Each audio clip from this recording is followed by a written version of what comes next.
எண்ணுவதெல்லாம் உயர்வு. நான் உங்கள் JR. First point, track every penny. ஒவ்வொரு பைசாவுக்கும் கணக்கு வைங்க. நீங்க செலவழிக்கக்கூடிய ஒவ்வொரு பைசாவுக்கும் உங்ககிட்ட கணக்கு இருக்கணும். நான் என்னப்பா ஒரு 20,000 சம்பளம் வாங்குறேன், ஒரு 19,000 செலவு பண்ணுவேன் அப்படின்னு குத்து மதிப்பான கணக்கு கிடையாது. இந்த மாசம் நீங்க எவ்வளவு செலவு பண்ணிருக்கீங்க, எதுக்கு எவ்வளவு செலவு பண்ணிருக்கீங்க, சாப்பாட்டுக்கு எவ்வளவு செலவு பண்ணிருக்கீங்க, எஜுகேஷனுக்கு எவ்வளவு செலவு பண்ணிருக்கீங்க, என்டர்டைன்மெண்ட்டுக்கு எவ்வளவு செலவு பண்ணிருக்கீங்க, ட்ரெஸ்ஸுக்கு எவ்வளவு செலவு பண்ணிருக்கீங்க, டிராவலுக்கு எவ்வளவு செலவு பண்ணிருக்கீங்க அப்படின்னு கேட்டகரி வைஸ் துல்லியமான கணக்கு உங்ககிட்ட இருக்கா? அப்படி கணக்கு உங்ககிட்ட இருந்தால்தான் நீங்க ஒவ்வொரு பைசாவுக்கும் கணக்கு வச்சிருக்கீங்கன்னு அர்த்தம். என்னுடைய நண்பர் ஒருத்தர் இருக்காரு, அவருடைய பர்ஸ்ல இப்போ எவ்வளவு அமௌண்ட் இருக்கு அப்படின்னு நான் கேட்டா கூட துல்லியமா சொல்வார். என் பர்ஸ்ல இப்போ 2,387 ரூபா இருக்கு, அதுல இத்தனை 500 ரூபா தாள், இத்தனை 100 ரூபா தாள், இத்தனை 10 ரூபா தாள், சில்லறையா எவ்வளவு இருக்கு அப்படின்னு சொல்லுவார். அந்த அளவுக்கு துல்லியமா உங்களால சொல்ல முடியுமா? சரி, பர்ஸை விடுங்க, நீங்க எல்லாருமே ஒரு 2 பேங்க் அக்கௌண்டாவது வச்சிருப்பீங்க. உங்க பேங்க் அக்கௌண்ட்ல துல்லியமா இப்ப எவ்வளவு பேலன்ஸ் இருக்குன்னு உங்களால சொல்ல முடியுமா? தோராயமான கணக்கு இல்ல, துல்லியமா இருக்கணும். இந்த மாதிரி நீங்க செலவு பண்ணக்கூடிய ஒவ்வொரு பைசாவுக்கும் உங்ககிட்ட கணக்கு இருக்கணும். இதுதான் முதல் பாயிண்ட். ரெண்டாவது point, difference of good and bad டெப்ட். நல்ல கடன் எது, கெட்ட கடன் எது அப்படின்னு உங்களுக்கு தெரிஞ்சிருக்கணும். நல்ல கடன் எது, கெட்ட கடன் எது அப்படின்னு தெரியணும்னா அதுக்கு முதல்ல அப்ரிஷியேட்டிங் அசெட்னா என்ன, டெப்ரிஷியேட்டிங் அசெட்னா என்ன நீங்க தெரிஞ்சுக்கணும். அப்ரிஷியேட்டிங் அசெட்னா வளரும் சொத்துக்கள், வீடு, நிலம், தங்கம், இந்த மாதிரி சொத்துக்கள்ல நீங்க முதலீடு பண்ணீங்க அப்படின்னா அது நாளுக்கு நாள் வளர்ந்துகிட்டே இருக்கும். இதுதான் அப்ரிஷியேட்டிங் அசெட். டெப்ரிஷியேட்டிங் அசெட் தேயும் சொத்துக்கள், காஸ்ட்லியான காரு, பைக்கு, காஸ்ட்லியான மொபைல்ஸ், காஸ்ட்லியான லேப்டாப், இது எல்லாமே தேயும் சொத்துக்கள். இந்த மாதிரி டெப்ரிஷியேட்டிங் அசெட்டை வாங்குறதுக்கு நீங்க கடன் வாங்கவே கூடாது. இந்த மாதிரி பொருட்களை எப்போதும் இஎம்ஐல வாங்காதீங்க.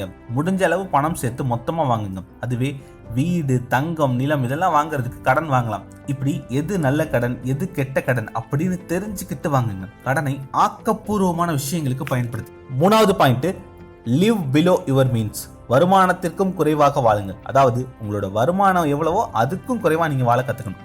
ஆகாறு அளவீட்டி தாயினும் கேடில்லை, போகாறு அகலாக்கடை.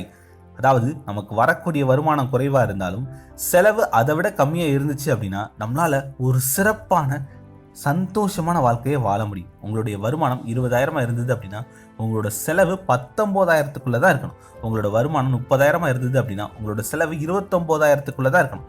இப்படி இருந்துச்சு அப்படின்னா உங்களால எப்பயுமே நிம்மதியான ஒரு வாழ்க்கையை வாழ முடியும். எந்த காரணத்தை கொண்டும் கடன் வாங்காதீங்க. அது சின்ன கடனோ பெரிய கடனோ தயவு செஞ்சு கடன் வாங்காதீங்க. இன்னைக்கு நிறைய நடுத்தர மக்கள், ஏழை மக்களோட கனவு என்ன தெரியுமா? நான் எந்த கடனும் இல்லாம நிம்மதியா தூங்கணும் அப்படின்றது தான்.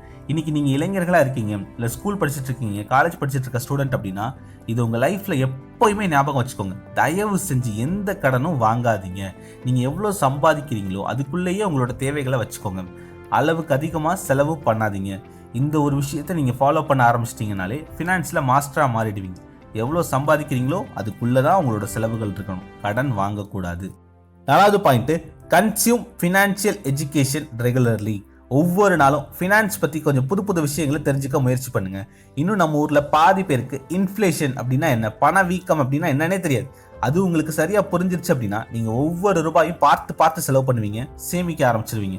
ஃபினான்ஷியல் எஜுகேஷன் அப்படின்னா என்னன்னா, சேமிப்புனா என்ன, முதலீடுனா என்ன, சேமிப்புக்கும் முதலீட்டுக்கும் இருக்கக்கூடிய வித்தியாசம் என்ன, முதலீடு பண்றதுனா எதுல முதலீடு பண்ணணும், தங்கமா, நிலமா, வீடா, பிசினஸா, பங்குச்சந்தையா, மியூச்சுவல் ஃபண்டா அப்படின்னு தெரிஞ்சுக்கணும். நம்ம சம்பாதிக்கிறதுக்கு எவ்வளவு வரி கட்டணும், நேர்மையான வழியில சட்டப்படி வரிகளை எப்படியெல்லாம் குறைச்சு கட்டலாம் அப்படின்னு தெரிஞ்சுக்கோங்க. கிரெடிட் கார்டு நல்லதா கெட்டதா, கிரெடிட் கார்டை எப்படி சரியா பயன்படுத்தி பேங்க் கிட்ட இருந்து நம்ம பலன் அடையிறது அப்படின்னு தெரிஞ்சுக்கோங்க. உதாரணத்துக்கு நான் கிட்டத்தட்ட 15 வருஷம் மேல கிரெடிட் கார்டு யூஸ் பண்றேன். இதனால எனக்கு எக்கச்சக்கமான ரிவார்ட்ஸ் கிடைச்சிருக்கு. நான் எந்த விமான நிலையம் போனாலும் ஃப்ரீயா அங்க லான்ச் ஆக்சஸ் யூஸ் பண்ணிக்க முடியும். இன்னும் நிறைய பெனிஃபிட்ஸ் கிரெடிட் கார்டுனால எனக்கு கிடைச்சிருக்கு. கிரெடிட் கார்டு யூஸ் பண்றதுனால ரிவார்ட் பாயிண்ட்ஸா மட்டுமே நான் 1000 கணக்கில் பணம் சம்பாதிச்சிருக்கேன். இது மாதிரி அதை எப்படி சரியா பயன்படுத்துறது அப்படின்னு ஃபினான்ஸ் சம்பந்தமா நிறைய நல்ல விஷயங்களை தெரிஞ்சு வச்சுக்கோங்க. இதை பற்றி ஆல்ரெடி நான் மெம்பர்ஸ்க்கும் சில வீடியோ போட்டிருக்கேன். வாய்ப்பு இருந்தால் அந்த மெம்பர்ஸ் ஒன்று வீடியோ போய் பாருங்க. அந்த லிங்க் கீழே டிஸ்கிரிப்ஷனில் தரேன். அஞ்சாவது point, keep a mistake Journal. பண விஷயத்தை பொறுத்த வரைக்கும் நம்மளே தப்பு பண்ணி கற்றுக்க முடியாது. மற்றவர்கள் பண்ண தப்புகள்ல இருந்து பாடம் கற்றுக்கணும்.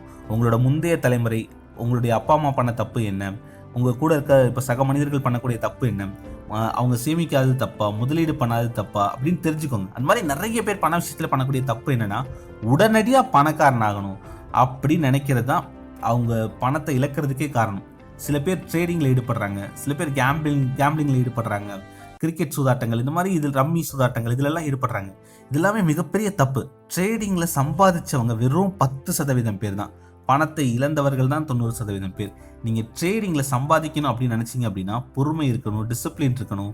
ட்ரேடிங்கை எப்பயுமே ஒரு ஃபர்ஸ்ட் சோர்ஸ் ஆஃப் இன்கமாக எடுத்துக்க கூடாது. அது வந்து ஒரு second source of income, third source of இன்கமாக எடுத்துக்கலாம். அதாவது நீங்கள் ஆல்ரெடி ஒரு வேலையில் இருக்கீங்க, அதோட ட்ரேட் பண்ணுறீங்கன்னா ஒரு ஃப்ரீ மைண்ட் செட்டில் பண்ண முடியும்.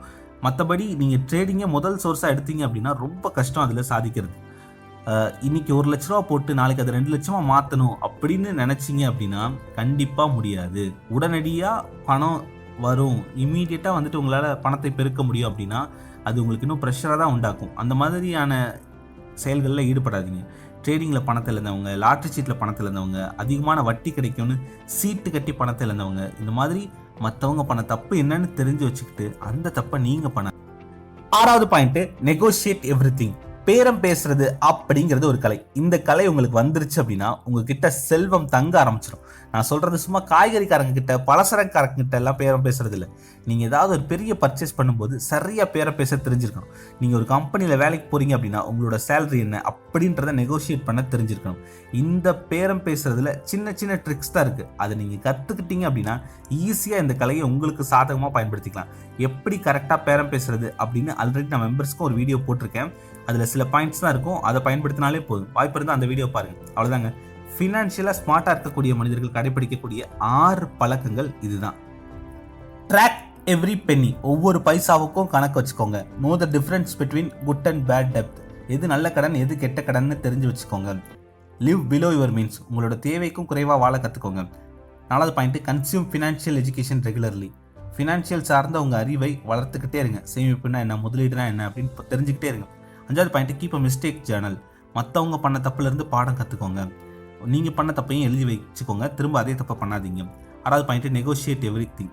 பேரம் பேச கற்றுக்கோங்க. இந்த மாதிரி எப்படி சரியாக முதலீடு பண்ணுறது, எது சிறந்த முதலீடு, மியூச்சுவல் ஃபண்டில் எந்த ஃபண்டை எப்படி தேர்ந்தெடுக்கிறது, எப்படி பேரம் பேசுறது, இந்த மாதிரி சில முக்கியமான வீடியோக்களை நான் ஆல்ரெடி மெம்பர்ஸ் ஒன்லி வீடியோவாக போட்டிருக்கேன்.